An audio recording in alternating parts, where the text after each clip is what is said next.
thermal imaging. Obviously, you guys should be able to see me in there. So red, orange, and yellow guy. Yeah, I'm going to make the joke here because it's going to work because it's mainly females. I am the hottest thing inside the frame right now. Yep, you ought to see me with bridal parties, by the way. That slays. And Noah's like, nope, I don't like it. That's kind of a jerk move. I don't like this guy at all. So, Charlotte, right? You were Charlotte? So Charlotte was right. Sorry, I'm just making sure I got names right. So Charlotte was right. We are looking for cold spots, which means they're going to be blue and black, which is why I point out that I'm the orange, red, and yellow. We're looking for those blue and black areas to either take shape or to start moving on their own. When I say take shape, I want a head, shoulders, moving arms, and legs. That's what I want with this guy because that's what we've caught in the past. I also set this up to where there's a blue dot bouncing around the screen. It is showing you the coldest spot in the frame at that moment. So it's going to be there for you in your video, and I set it up that way on purpose. So we are sitting at about a 53 to 55 degree ambient temperature. I look for 15 plus degree temperature drops, so things about 40 to 42 degrees is really what I'm looking for. Will it tell us how much the drop Oh yeah, is? Okay. Yep. So that's the blue dot will actually have a secondary temperature on it, and I also keep a center crosshair so that way the user can point it at whatever they want to and measure whatever they want to. Cool. So that's the way I have it set up. You guys will get this full video back. So with this one, no, I think we're going to go with you on this one. You got that curious look on your face. Curious look at? Yeah. So this is your... Where are we? We're in a parking lot. Told you. Congratulations. This place used to be the Eliza and Charles Pinckney Mansion. Their mansion used to face the front of the space facing East Bay Street. And Eliza's restaurant was actually lined up. Her garden was pinned up with Five Creek Restaurant and came all the way across. And we are standing in the servant and slave quarters for the home. That's the layout of the land. Let's get into who the heck these people were. Eliza and Charles had a son named Charles. They had a nephew named Charles. That's 3 Chucks, in case you weren't paying attention. That's why we look for secondary clues. In the event somebody sees or hears the name Charles, I need to know which one it is so I know how to address them directly, if that makes sense to you guys now, because they're all 3 different people. Now, the son and the nephew were signers of the Constitution for South Carolina. That's a big deal for us, but I hate politics more than all of you. We're going to talk about Eliza instead. So, she has a much better story. Let's get into her. Eliza married Charles at a young age according to today's standards. I say it that way because if you're going to ask her how old she was when she got married, do not expect numbers from the colonial days that she came from, like 12 and 14. Think of today's standards, because her husband was over double her age when they married. Kind of a creepy age gap then, a creepy age gap now. So just pointing that out. Again, not giving you specifics, but enough clues to be able to kind of recognize when you hear it. Back to Eliza. She married her husband because her father was over in England, where she's from, and the father thinks he's dying, and he's trying to bring all of his children home one last time. Eliza does not believe he's dying, so she stays put right here in South Carolina and gets married. It's 1744. You do not get married in that year to get a green card. We're not a country yet. So she did marry him out of love. This is a true love story, everybody. Not all your ghost stories are going to be horrific, just so you know. But she was right. Dad did not die right away. Instead, he started sending her gifts from England to where you're standing. One of those gifts happens to be the plant seeds of indigo. That's a plant that makes blue dye that makes her blue jeans blue. A lot of you are wearing it tonight because that's how we use it. When she got her seeds, she didn't know what to do with them. She had to learn from her servants and slaves how to keep it going. It's not always warm here. When she figured that out, she learned how to make the dye, then moved it to a cash crop, got a hold of Dad, and told him that rice plantation prices were going downhill. They were going to make a killing with the indigo.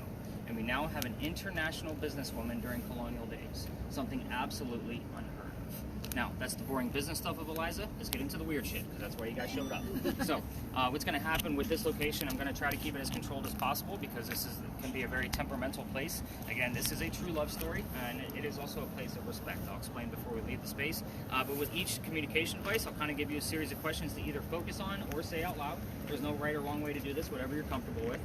So Pam, we're going to start off with you. And it's actually going to work kind of in tandem with your device at the same time. So the Eliza that I just talked about with the indigo is the second wife named Eliza from Charles back to back. So the first wife, Eliza, dies in January. 5 months later, he marries the one that I just talked about. So kind of a jerk move if you really think about it. So ironically, both Elizas have a maiden name that starts with the letter L. That's all I'm going to tell you. Figure out which Eliza we're dealing with, which means on your end, Mindy, you're going to be looking for the initials ELP in that order. No other order will, make this brain say, yay, we have something. ELP only. Next spirit box. So with yours, you're going to focus on Eliza's death. 4 major things that she's pretty open about talking about it. So the 4 common things that we get from her: how old she was when she died, what she died from, where she's buried, which president was a pallbearer at her funeral. So the age, how, where, president. You got those? Marianne, with yours? Yes. Mansion's not here unless you can see it, and I can't. Can you see a mansion? Yes, my mind. It's beautiful, isn't it? It is. Now, Lots of rooms. lots of rooms. So your spirit box gives us like 1 to 2 syllable answers. You're going to ask what happened to the mansion. And if you get an answer, ask for the when did that happen. And we normally will get 2 or 3 numbers from the actual specific date of when that tragedy occurred.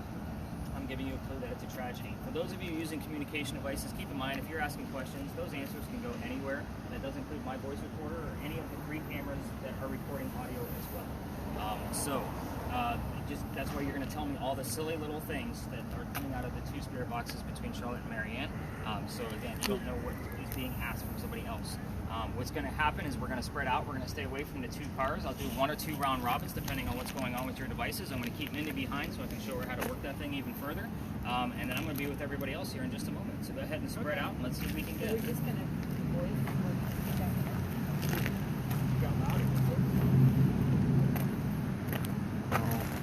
What happened to the mansion? And then when did that happen? What and when? Maiden. Got it.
got anything? I have a like 37.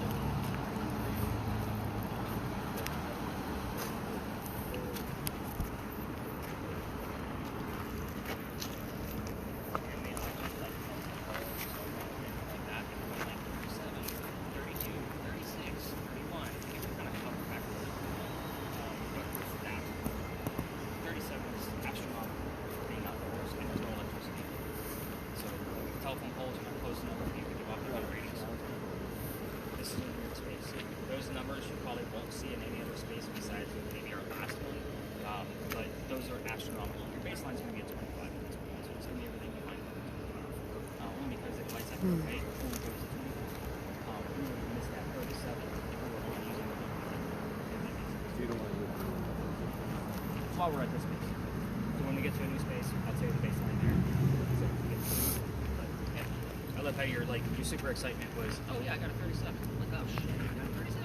But is there a response to like if I had been like paying it 37, like I would have probably pulled anybody with a spear box over so they could grab some kind of whatever they're hearing. And so that's normally like the whole space in general. Like we just ask them if they come back, kind of I should constantly number one. So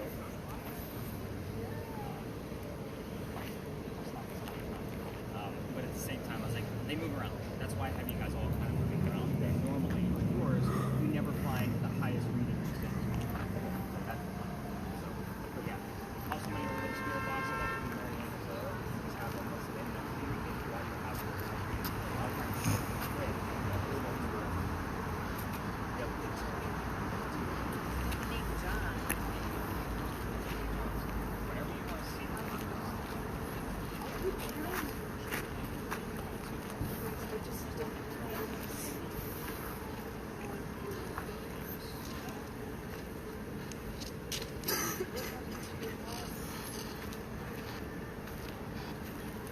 Are you saying anything? No.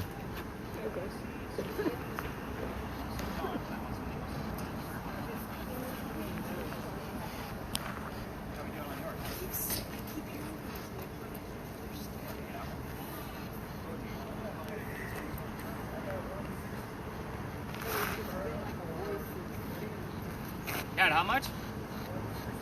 160. Charlotte, you probably need to be up there. Whoever has the spirit box. Oh, me and Katie just swapped. Okay. Katie and I.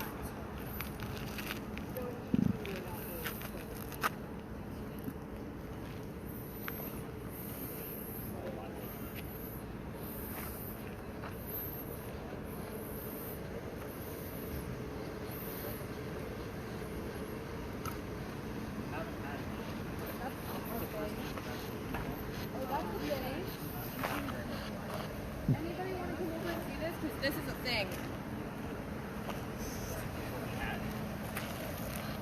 Oh, what the? That might just be the lamppost. Oh, that's Yeah. the tree? It had arms, legs, It's and nose. always going to try to put a person on view. That's the way it's designed. But good catch then. So have you heard any voices, by the way? Yes. Okay. So I just want to make sure we got a nice balance of AM and FM. Just can't make it. 160? Yes.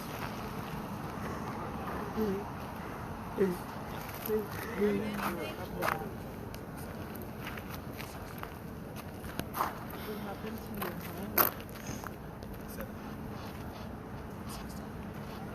Can you tell me when it happened?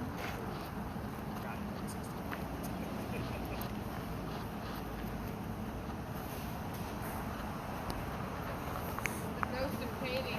Alright. Where's Katie at now? She's over there. Let's see what she's hearing. So Katie, are you getting the infrared? Are you picking up anything on the infrared? Picking up anything on the infrared? Yeah. They're not walking around. People walking around.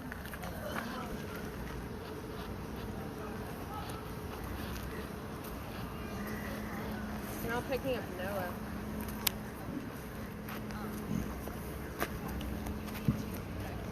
I'm recording.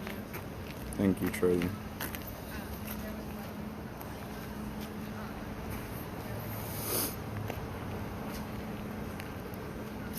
I'm trying to put enough for that.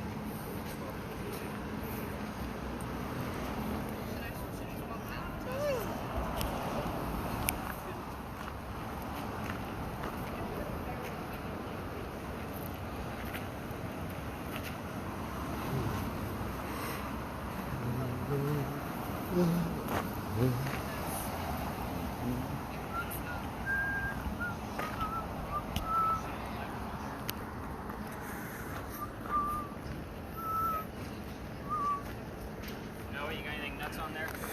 Not yet, no. I'm gonna yank everybody back in just a minute. We're just giving Katie another minute or two since she just got that spirit on.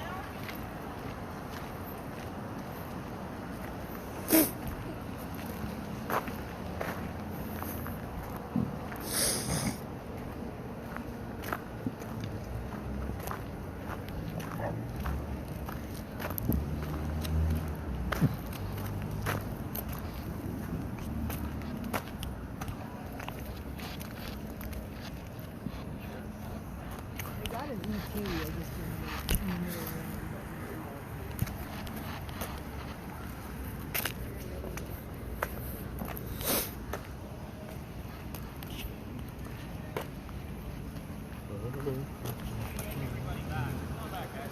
Looks like everybody's already migrated back here anyway.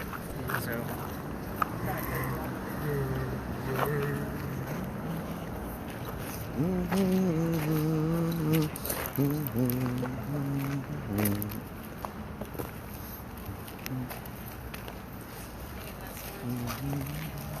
If you have a camera, by all means, hit those stop buttons, give your hands a break. We're coming through Philadelphia Alley. So this place used to be called Duelers Alley. This is where some of the duels used to occur for the city of Charleston. I say some because dueling was illegal, and I'm actually taking this out of my route this year, so I do add a new space every year and take one out. I'm taking this one out because every ghost tour comes down here. It's kind of a staple. I like to give the different locations, as you guys are obviously finding out with empty parking lots so far. But anyway, here's how this story goes. We're all going to tell the same story. I'm just going to give you more details because you're not on a campfire marshmallow ghost tour like down the road there. Right? So, did I say that out loud? Holy shit, I did. But anyway, Marianne. I know she does. She can also hear him down there. It's called screaming in her ear. Here's how this goes. A doctor moves down here from Rhode Island. There's your first RI on yours, Mindy. His name is Dr. Joseph Brown Ladd. For those of you listening to Spirit Boxes while you're here, which you would be the only one, Katie, if you hear the song Brown Eyed Girl while we're here, it's not coincidence. We get it all the time because it's part of his name. Dr. Joseph Brown Ladd. Anyway, he moves down here because he's supposed to get married to his fiancée, Amanda. Amanda just inherited a bunch of money from her dead parents. She has an attorney helping her out with all of this cash flow that she just got. The attorney thinks that Dr. Ladd is just after Amanda's money. So he tells Amanda, get rid of the doctor. So he comes to Charleston to prove that he's not after her money. And on his way into town, the coachman he had set him up to be robbed and killed. It's kind of like having a really bad Uber driver, by the way. But anyway, somebody was walking by the scene, what was about to happen. His name, Ralph Isaacs.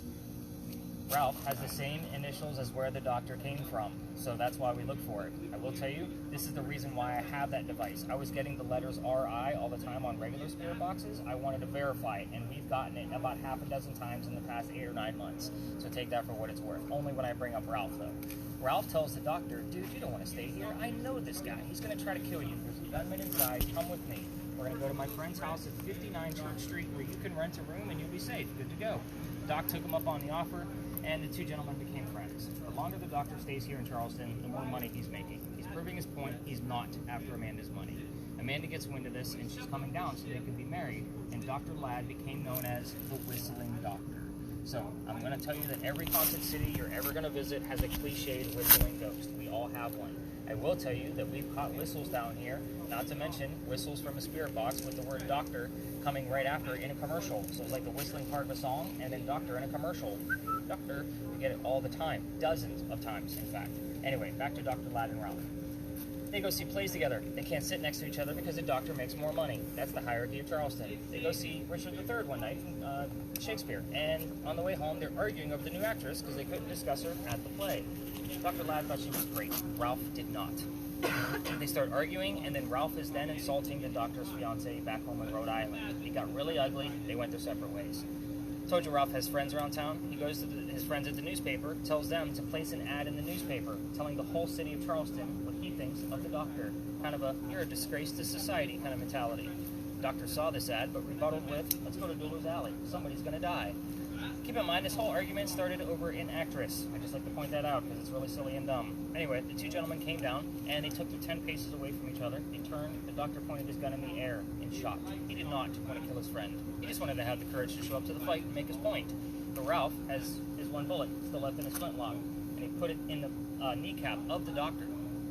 The doctor doesn't die, but he fell to the ground. His friends picked him up, took him home to 59 Church Street, where he dies 10 days later on November 2nd of 1786. After refusing medical treatment. I say it that way because I like to point out two things. First off, it's 1786. Gunshot wounds are a lot different than what they are now, and he's a doctor. He probably just thought he had lead poisoning and tried to bleed it out himself, but he failed because he died. Now, I don't know how far that tour comes down. See how I said like every tour comes down here?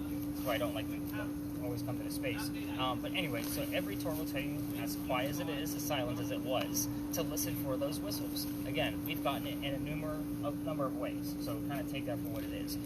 But what I will tell you is if you're going to try this on your own, because I don't know how long you guys are going to be here in town, and you walk all the way through this alley, and you use the voice recorders on your phone, just keep in mind that every local knows the story.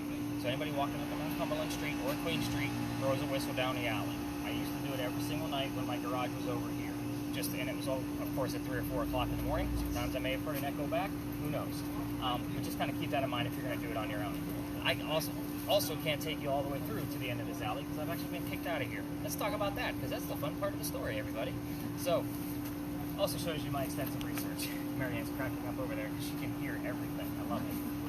This alley didn't go all the way through the way we came in. There was a wall up there. The reason why is because this is where they kept the livestock for the city of Charleston. This used to be called Cow Alley before it was Doodle's Alley. So imagine a bunch of cows and chickens down here. So what does that mean for you? Down at the end of the alley, those bricks are older than the ones you're standing on. Those bricks are sun-dried bricks from slave children. There's a full handprint from a slave child down there in one of those bricks along with fingerprint swipes. I used to take my people down there for kind of a history lesson, nothing paranormal. I want you to keep in mind that I treat that brick the same way I do a grave. That's the last place you're going to find that kid. I knew nothing was going to happen. November 26th of 2020, my entire group of 10 is huddled around that brick waiting for something to happen. I know nothing's going to happen. Chewing them along also because it's outside the kitchen window of the beautiful mansion at the end of the alley. I'm just trying to be respectful, not realizing I was out of bounds for tours. So, the new owner of that mansion came out screaming. My daughter thought it was great because she was on the tour that night and her dad's getting yelled at. She was all about it. So the next day, well, we just moved on, by the way. We just got away from him. The next day was Thanksgiving. I was on tour on Thanksgiving simply because I work for the biggest retailer in the world and upper management. And you guys like to fight over towels. I don't work on Thanksgiving, ever. Again. So the next day I called my partner, and that was the 28th. And I kind of told him what happened. He laughed at me too. And he said, you're only allowed to go down halfway, dude. That's the limit for tours. It's residential past that. You got to reroute your group. Here's what I told my group that night, Black Friday. Exactly, 3 years ago. I told them, I don't believe in the next story. I'm a vampire guy, not a pirate person. Obviously, we're discussing pirates next, in case you haven't caught on to that. Okay, I just got Jack Black. Jack first and then Black. I'll explain both of those Okay. when we get to our next location. They're going to make complete sense. All right. Love it. That was a pirate's name. Yeah. No, that's an actor's name. Wait, wasn't there a pirate? Black. Are you thinking of Blackbeard? She's thinking, well, here's the thing, is the black thing is relevant to Blackbeard, depending on what else we get. He does have a history here in Charleston, and we hear it all the time. The name Jack is one of the characters' names in the next story. So, yeah, I'm excited about both of those, because again, they're literally across the street. So, that's kind of how this one goes. But anyway, back to, where was I? Oh, I'm the vampire guy, right? So, before we left the space, a person with a spirit box hears the name Anne. I didn't tell them which pirate we were going to be investigating. The famous female pirate, Anne Bonny. I was kind of like, oh shit, maybe we're going to get something. We get up and around the corner, I told them a little bit I did know about pirates. Remember, I'm not into pirates back then. I am now, very much so. But somebody else heard the number 300 coming out of another spirit box. I didn't know what that one meant. I wrote it down. I did the research for them while I'm going through their data. Turns out we were there November 28th of 2020. Anne Bonny's trial for piracy, November 28th of 1720. We were there on the exact 300th anniversary of her pirate trial. I I was actually kind of pissed off when I found that out. The reason why is because I didn't really want to do pirates, because pirate stories, I have a master's degree in creative writing. I need facts and data, especially when I'm doing this. If I'm writing fiction, I still like facts and data to twist up and turn it into fiction. With pirates, it's pirate lore. So it was written 100 years after the alleged occurrences. I've read more books on pirates, watched more documentaries on pirates, and now playing video games based on pirates because I want to make sure I have as many different angles of this story as I possibly can to see where things stick. So what we're going to be discussing at the next location came from a minimum of 2 resources, mostly books, just so you know, not video games and movies. Now, when we get over there, it's a 50-50 shot that she'll be there at the same time we are, but we actually have some pretty good stuff already starting. Katie's probably missing things in real time because she's focused on me. Have you heard anything crazy in the background? Does anybody else want to give that thing a listen before we leave this space? Because it's not going to be as quiet around the corner. We're going to use it at another space later on. Right now I'm hearing. Yeah, and it's right behind you, so that's all right. I was hoping that it wasn't going to kick on based on the temperature, but yeah. So I'll go ahead and just hold that for just a second, and just stop it so we can move around the corner, and I'll take it off your hands. I like to stop it before we. There we go. Craziness. So I'll take that from That it. is a phenomenal machine. Don't you wish we all could hear like that? That is insightful. I've only had this for like, I don't know, 3 weeks. So, yeah, kind of a crazy thing. And I bought it for a specific location, and then one of my guests suggested that we use it here to see if we can actually capture those whistles. You guys ready to learn about rated R pirates now? Yeah. All right, let's do it. We're going to go cut the electrical.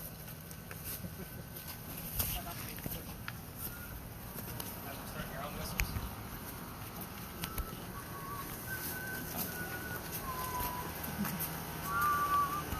Did nobody notice the specific whistle I was doing? No, it was yes. Thank you.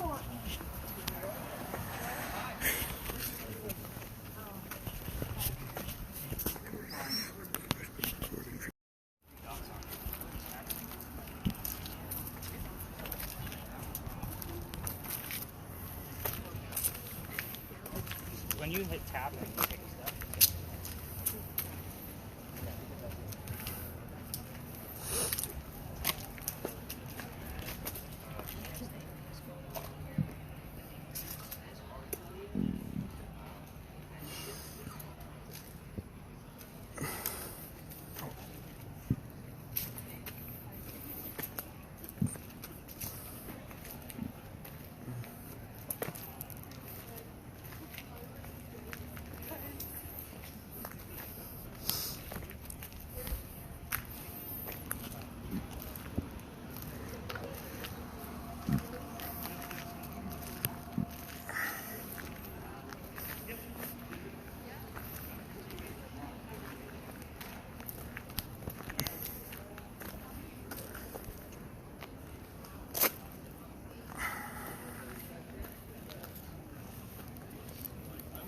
You're very funny, Charlie.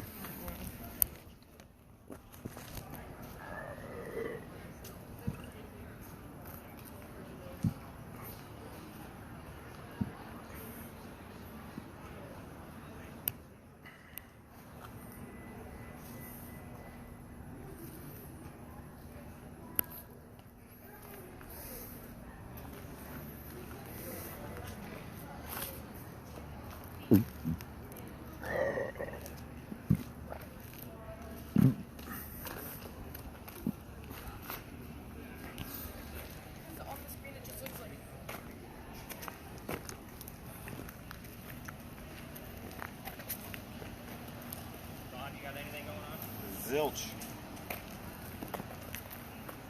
Mary Reed's initially show up on it.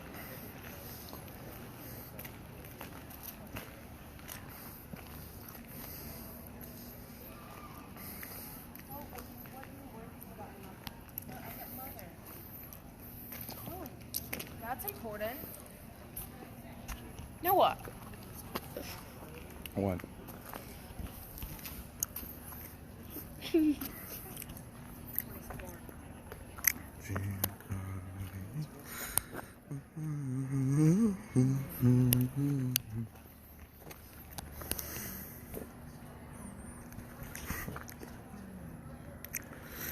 I'm really not getting much.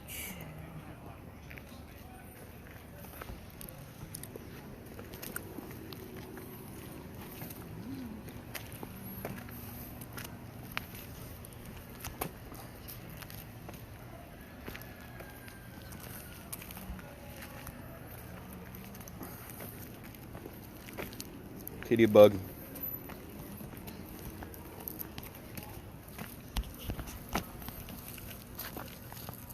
No, stop. Can I have a drink of your water? I'm not trying to steal from you.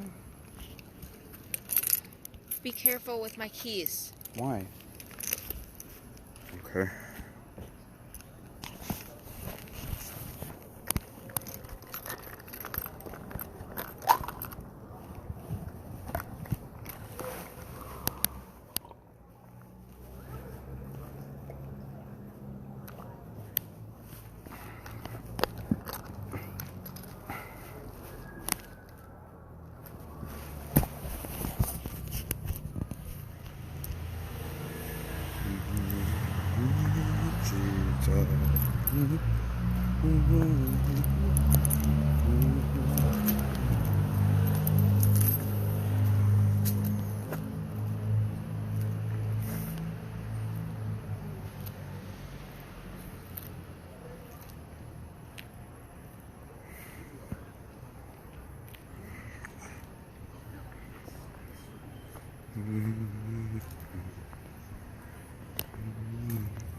Oh, I see.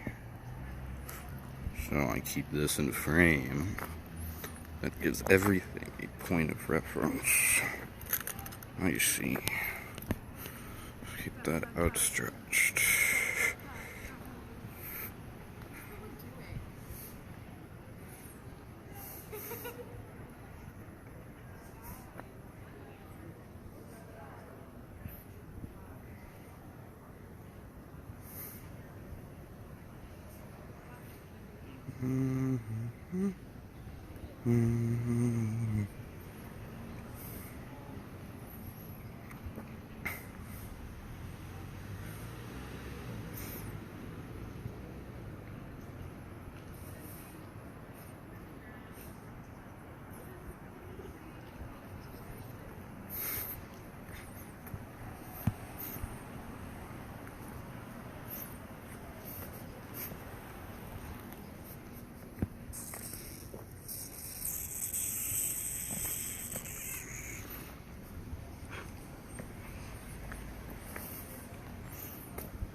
No, something I hate is when people call ice orb.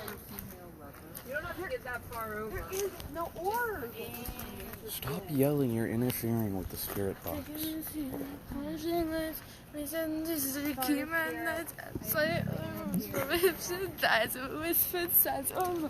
Think about jumping.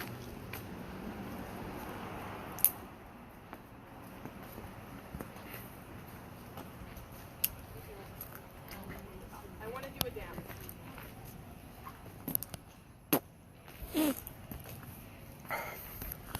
Sorry, spirit, I had some stuff stuck in my throat.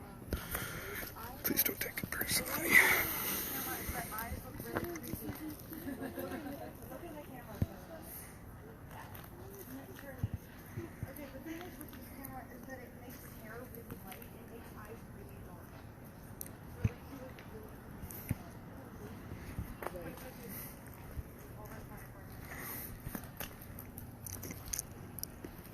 Oh. Oh, that's so weird. Yeah. Okay, step back a little bit and look at the camera. It looks like a horror movie. Like eyes like super dark and everything else super light. No. Make your eyes really wide.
Hmm?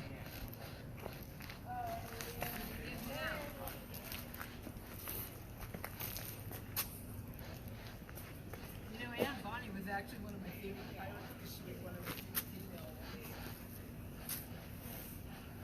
Did you get it? You get it down. You get moved a lot. Oh, where the left is? She should give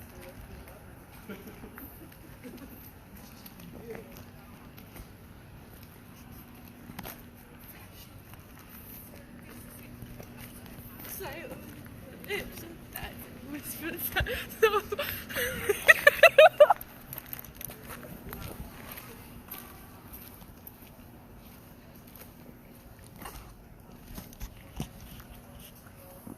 I got a really loud when I was right over there. I was like in front of the earthquake things and like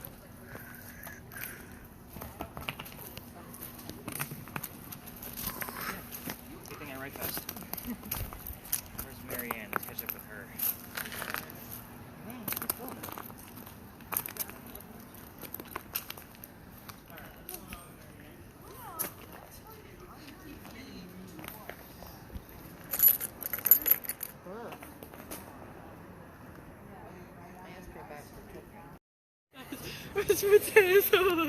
I think Anne actually loves my Taylor Swift dancing. Don't invoke the name of the dead in their resting place. They will go restless. I said, who was your favorite child? And I got, can't remember. I